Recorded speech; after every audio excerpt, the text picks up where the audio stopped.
திருப்பதி சிறையில் இருந்து தோட்டா காயங்களுடன் தப்பிச் சென்றார் புஷ்பா. தப்பிச் செல்லும் போது அவரை நோக்கி காவலர்கள் துப்பாக்கியால் சுட்டனர். தீவிர காயங்களுடன் அவர் தலைமறைவாகி உள்ளார். சேஷாச்சலம் காடுகளில் புஷ்பாவை வேட்டையாட ஒரு சிறப்பு படை களமிறங்கியுள்ளது. பாக்கராப்பேட்டை மலையில் புஷ்பாவின் துணிகளை சிறப்பு படை கண்டுபிடித்துள்ளது.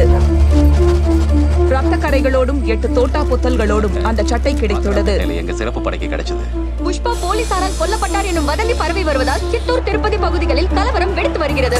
நாம் இப்போது அன்னமய சர்க்கிளில் இருக்கிறோம். இங்கே புஷ்பாவின் ஆதரவாளர்கள் கோபத்தில் கடைகளை உடைத்து சாலைகளை எரித்துக் கொண்டிருக்கிறார்கள். 8 புல்லட்டுமா? நீயே சொல்லு, யாராவது உயிர் பழைக்க முடியுமா? கண்டிப்பா புஷ்பாவை கொல்றதுக்காக காவல்துறை செஞ்ச சதி இது. புஷ்பா செஞ்சந்தனை கடத்தி சம்பாதிச்சான்னு எல்லாரும் சொல்லியிருப்பானுங்களே. சம்பாதிச்ச துட்டை என்ன செஞ்சான்னு நீங்க கேட்பீங்களா? என் மவனோட ஆர்ட் ஆபரேஷனுக்கு புஷ்பா தான் துட்டு தந்தாருக்கா. அவரால் தான் இப்ப பொழைச்சிருக்குது. பொண்ணு கல்யாணத்தை புஷ்பா தான் நடத்தி வச்சாரு. வெள்ளம் வந்தப்ப புஷ்பா தான் எங்களுக்கு வீடு கட்டி கொடுத்தான். மக்களுக்கு கொட்டி கொடுத்துருக்கானேம்மா.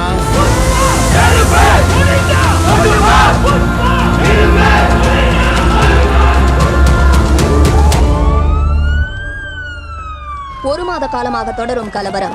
பெரும்பாலான பகுதிகளில் ஊரடங்கு தொடர்கிறது.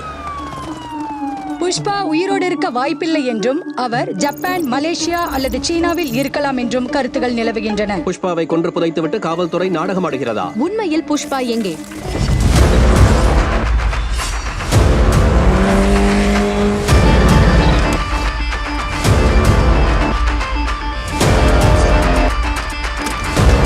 சற்று முன் வந்த செய்தி. நமக்கு கிடைத்த ஒரு காணொலியில் காட்டில் புலி நடமாட்டத்தை கண்காணிக்கும் இருகாணி கருவியில் சிக்கிய ஒரு முக்கிய காட்சியை உங்களுக்காக முந்தி தருகிறோம். நமது சிட்டி கேபிள் டிவியில் முதல் முறையாக.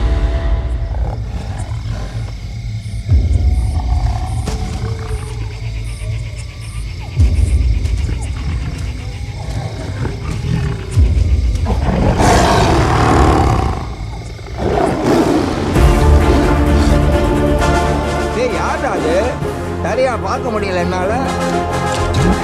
காட்டு விலங்கெல்லாம் 2 அடி பின்னால வச்சா புலி வந்துடுச்சுன்னு அர்த்தம்.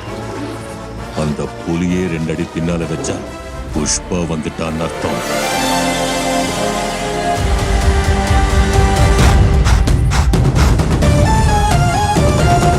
புஷ்பா நான் உயிரோட இருக்காரியா? புஷ்பா நான் உயிரோட இருக்காரு.